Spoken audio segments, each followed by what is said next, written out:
बकरी अपने दोस्त दादा के साथ समुंदर की सफर करने के लिए उसके साथ गई हुई थी।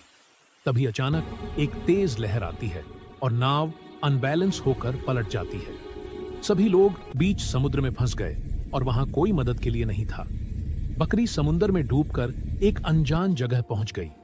तभी उसने देखा कि वहां एक बड़ा सा महल है और उस महल में एक डीप सी किंग बैठा हुआ है। बकरी ने डीप सी किंग से सारी बात बताई। बकरी बोली, अगर आप मुझ पर इतना एहसान कर देंगे तो आपकी बहुत मेहरबानी होगी। डीप सी किंग बोला, देखो, अगर ऐसी बात है तो मैं तुम्हें एक जादुई गोल्डन बोट देता हूं। फिर बोला, यह लो, यह एक जादुई बोट है और यह डूबती नहीं बल्कि पानी के ऊपर चलती है। बकरी भागते हुए लोगों की जान बचाने के लिए गोल्डन बोट लेकर चली आई। उसके बाद वह सभी डूबते लोगों को गोल्डन बोट पर बिठा लेती है। फिर बकरी बोट को खींचकर समुद्र से बाहर लाकर सबकी जान बचा लेती है। सभी लोग दूसरी जिंदगी पाकर बकरी को गले से लगाकर खुशी के आंसू रोने लगते हैं। तभी दादा बोला, गोल्डन बोट का क्या करोगी? इसे मुझे दे दो, क्योंकि तुम्हारे कोई काम की नहीं है। बकरी गोल्डन बोट देने से मना कर देती है।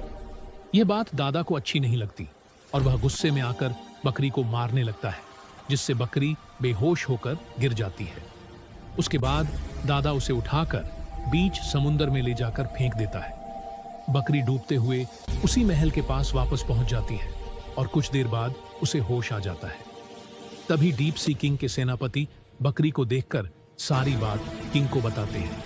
किंग बोलता है, यह सब कैसे हुआ? उसे कुछ हो जाए उससे पहले बकरी को मेरे पास लेकर आओ। उसके बाद सेनापति सही सलामत बकरी को लेकर आते हैं। ठीक होने के बाद बकरी डीप सी किंग को दादा की बेईमानी के सारे किस्से बताती है। किंग बोला, क्या उसने ऐसा किया? कोई बात नहीं, मैं तुम्हें एक और गिफ्ट देता हूं। डीप सी किंग अपने सेनापति को भेजकर एक जादुई छड़ी मंगवाता है। फिर अपने जादू से बकरी को सोने की बना देता है। बकरी बहुत खुश हो जाती है। किंग बोला, अब तुम गोल्ड की बन चुकी हो, अब तुमसे कोई कुछ नहीं छीन सकता। लेकिन बकरी को डर था कि कहीं कोई उसे किडनैप न कर ले, इसलिए वह एक गांव में चली जाती है।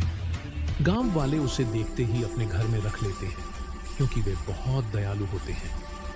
गांव वाले बकरी को बहुत मानते थे और हर रोज होटल से पिंचा लाकर खिलाते थे। एक दिन गांव वालों ने देखा कि बकरी ने सोने का गोबर दिया है। यह देखकर वे लोग हैरान रह गए। अगले दिन उन्होंने बकरी को ढेर सारा पिज्जा खिलाया ताकि उनके सारे डाउट्स दूर हो सके। फिर बकरी ने ढेर सारा गोल्डन गोबर दिया। इससे गांव